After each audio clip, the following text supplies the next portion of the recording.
It's Christmas Eve, so I'm going to be reading two poems. 'Twas the night before Christmas, and 'twas the month before Christmas.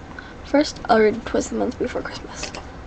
'Twas the month before Christmas, when all through our land not a Christian was praying nor taking a stand.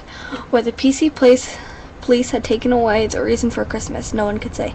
The children were told by their schools not to sing about shepherds and wise men and angels and things.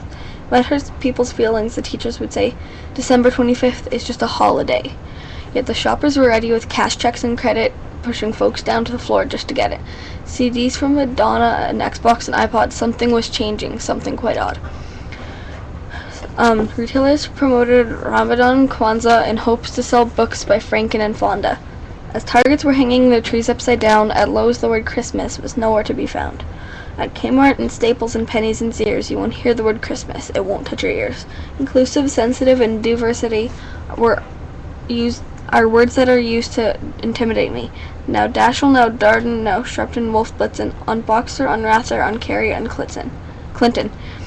The top of the Senate there arose such a clatter to eliminate Jesus in all public matter. And we spoke not a word as they took away our faith, forbidden to speak of salvation and grace. The true gift of Christmas was exchanged and discarded. The reason for the season stopped before it started. So as you celebrate winter break under your dream tree, sipping Starbucks, listen to me.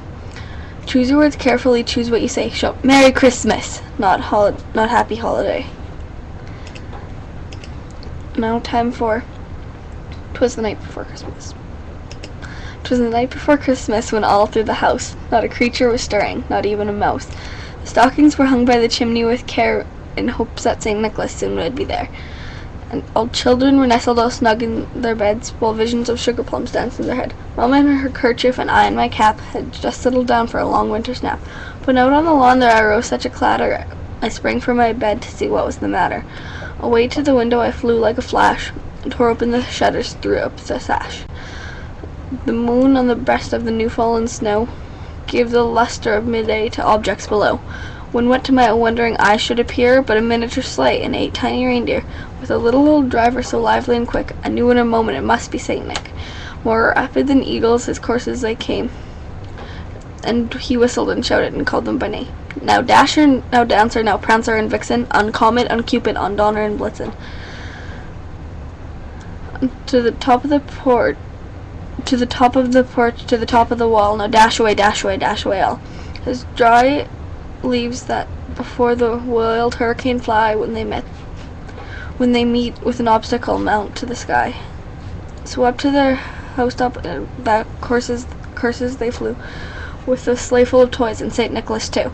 And then in a twinkling I heard on the roof the prancing and pawing of each little hoof. As I drew in my hand was turning around, down the chimney St. Nicholas came with a bound. He was dressed all in fur from his head to his foot. His clothes were all tarnished with ashes and soot. A bundle of toys he had flung on his back, and he looked like a peddler just opening his pack. And his eyes how they twinkled, his dimples how merry, his cheeks were like roses, his nose like a cherry. His little droll mouth was drawn up like a bow. The beard of his chin was as white as the snow. The stump of a pipe he held tight in his teeth, and the smoke it encircled around his head like a wreath. He had a broad face and a round belly that shook when he laughed like a bowl full of jelly. He's chubby and plump, a right jolly old elf, and I laughed when I saw him in spite of myself. A wink of his eye, a twist of his head, soon gave me to know I had nothing to dread. He spoke not a word, but went straight to his work. He filled all the stockings and turned with a jerk. Laying his finger aside of his nose, giving a nod up the chimney he rose. He sprang to his sleigh, till his team gave a whistle, and away they all flew like the down of a thistle. And I heard him exclaim ere he drove out of sight, Happy Christmas to all, and to all a good night.